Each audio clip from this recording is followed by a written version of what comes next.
ഒരുപാട് നാളത്തെ കാത്തിരിപ്പിന് ശേഷം ഒരു വിവാഹം നടക്കുകയാണ്. ഒരു ഡെസ്റ്റിനേഷൻ വെഡ്ഡിംഗ് ആയിരുന്നു. തുറന്ന വേദിയിൽ എല്ലാ ഒരുക്കങ്ങളും നന്നായി തന്നെ നടന്നു. പക്ഷേ അപ്രതീക്ഷിതമായി കനത്ത മഴയെത്തി. താലി കെട്ടുന്നതിന് തൊട്ടു മുൻപ് ചടങ്ങുകളൊക്കെ അലങ്കോലമായി. വിവാഹം നടത്താതെ പോകുന്നത് എങ്ങനെയാണ്? അപ്പോഴാണ് ആ ഹിന്ദു കുടുംബത്തിന് ആശ്വാസമായി ഒരു മുസ്ലിം കുടുംബം എത്തുന്നത്. അവരുടെ മകന്റെ വിവാഹ ചടങ്ങ് നടക്കുന്ന ഓഡിറ്റോറിയം അവർ ഈ കുടുംബത്തിനായി വിട്ടുകൊടുത്തു. പൂനെയിൽ നിന്നാണ് മതസാഹോദര്യം വ്യക്തമാക്കുന്ന ഈ നല്ല വാർത്ത വരുന്നത്. നമ്മുടെ ഇന്ത്യ ഇങ്ങനെയൊക്കെയാണെന്ന് വിളിച്ചു പറയാനുള്ള അവസരം കൂടിയാണ്.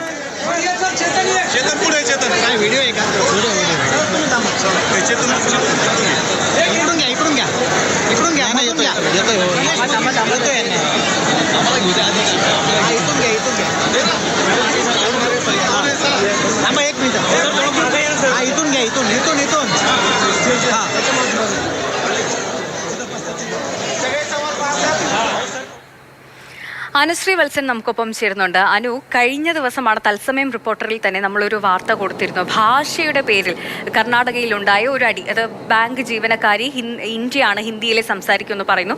കസ്റ്റമർ പറയുന്നു കർണാടകയാണ്, കന്നഡയിലെ സംസാരിക്കുമെന്ന് പറയുന്നു. അതായത് നാനാത്വത്തിൽ ഏകത്വം എന്നൊക്കെ നമ്മൾ പറയുമ്പോഴും അതിനെയൊക്കെ നാണക്കേടുണ്ടാക്കുന്ന തരത്തിലുള്ള ഒരു വാർത്തയായിരുന്നു അത്.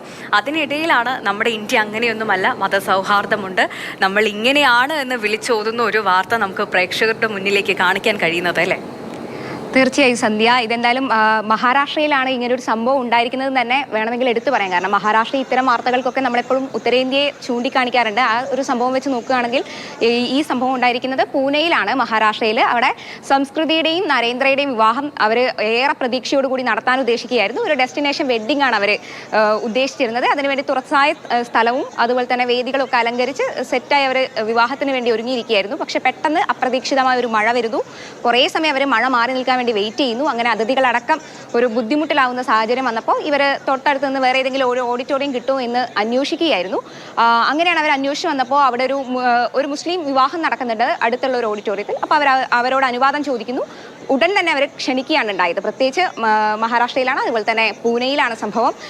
നമ്മൾ നേരത്തെ പറഞ്ഞതുപോലെ, അതായത് മതസൗഹാർദ്ദം നമ്മുടെ രാജ്യത്തുണ്ടെന്ന് നമ്മളെപ്പോഴും അവകാശപ്പെട്ടാലും അതിന് വിപരീതമായ ഒരുപാട് സംഭവങ്ങൾ നടന്നിട്ടുണ്ട്. പക്ഷേ അപ്പോൾ പോലും ഏറെ സ്നേഹമുള്ള, പരസ്പര സ്നേഹമുള്ള, മതമോ ജാതിയോ മറ്റു വർഗമോ ഒന്നും ഒരു പ്രശ്നമല്ലാത്ത ഒരുപാട് മനുഷ്യർ ജീവിക്കുന്ന നാടാണ് നമ്മുടേത്.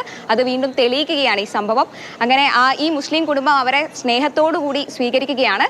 ബന്ധുക്കളെ അടക്കം സ്വീകരിച്ചിരുത്തി അവർ ഒന്നിച്ച് ആ വേദിയിൽ വിവാഹം നടത്തുകയാണ്. രണ്ട് ജാതി, രണ്ട് മതം, രണ്ട് തരത്തിലുള്ള ആചാരങ്ങൾ, ആഘോഷങ്ങൾ എല്ലാം ഒന്നിച്ച് ഒരു വേദിയിൽ വെച്ച് നടത്തുന്നതിൻ്റെ ഏറെ സന്തോഷമുള്ളൊരു ദൃശ്യമാണ് നമ്മളതിൽ കണ്ടത്.